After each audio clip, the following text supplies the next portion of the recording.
today, I don't think it'll be any big surprise what is woven into this topic because you have touched on it all along the way, and that is intimacy. We've talked about intimacy with self, we're talking about intimacy with others, and where we wanted to like pivot and look at it today is this place where we say we're asking for something. So like we could say, I'm like asking for intimacy, a romantic partner, or intimacy with friends, or whatever, or even intimacy with self. But then what is that when we're not making choices that actually cultivate and create towards that? That is $1 million question. If you figure it out, you let me know. Okay. You mean we're all walking around? So you're telling me that there are people out there like saying they desire something and then not choosing it? Is that what you're telling me? It is. I know. It's just maybe there's one or two of us out there who do this. Like all of us? Wow, that's a deep dig if you look at it from an energetic place. Because it would be easy to be like, then you must not really desire it. But I don't get that that's actually the case. The case is I desire it so much because I know it's a possibility.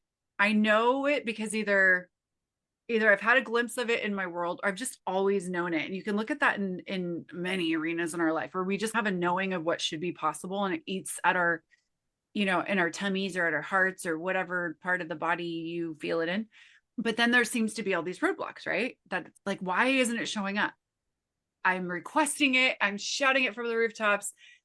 Please, whoever you shout to, Jesus, Yahweh.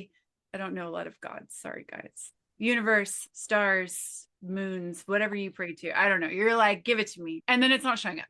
And the simplest way I can put this is that what I have found to be true. Now, this does not mean that it's true. Like, it does not have to be true for you. No harm, no foul if it's not. But is that when we're not congruent energetically, the things we're asking for cannot be drawn into our world. And this is coming out of the mouth of somebody who thought energy talk was woohoo and avoided all of it for a very long time. And someone like years ago was like, I'm reading the book, The Secret. And I was like, keep it a secret from me, please. Because I like none of that. I was just very solid in the way that I approached a lot of things. So the fact that I'm here saying this is just ironic to begin with. But what I know now to be true when I got out of my own way is that everything carries energy. And we are all energetic beings. And we always have been energetic beings. You have been aware of energy since you were born. I think we talked about it on one of the days. And like you knew the exact tone or exact face when you're just a little kid to give mommy. I watch my grandson. Yes, I have a grandson. Do it to his mom. Like he has a certain tone, mommy. And then he also has a mama. Like he's calling the same person, but he freaking knows at 2 years old, if I say mama, I'll get whatever I want. Okay. So how does that relate to what you're asking? It's if you aren't being congruent. And how do you be congruent? You make choices from and with the energy that you're desiring to have more of in your life. And then you have that choice create the next choice.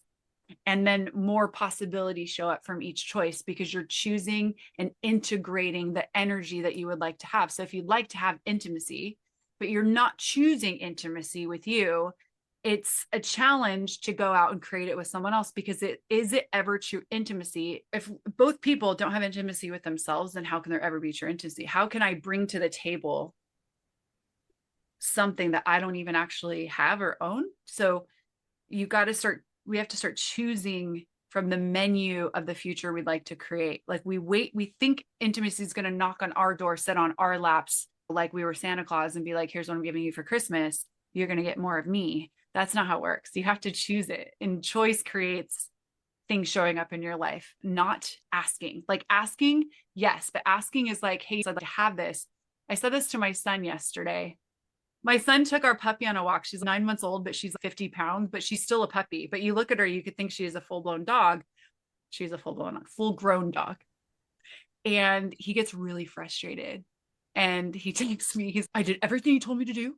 He's like, she still pulls and she's not doing what I told her. Blah, blah, blah, blah. He's like, I'm done training the dog. And I said, have you ever considered that maybe the dog's training you? And he said, what? And I said, you have been looking at how to have more patience, is what he calls it. And I was like, maybe the dog's just giving you an, I go, you don't just get patience by asking for it, you get opportunities to choose it. So are you choosing patience right now? And he said, you're in charge of walking that dog. And I said, okay. So if you desire, basically, end of story for your one question that I've talked for way too long on now, is that if you are asking for more intimacy, but you're not choosing it with you, silly goose, how are you ever going to get there with someone else? Because you cannot present that which is you intimately unless you have you. Like, it's like girl math.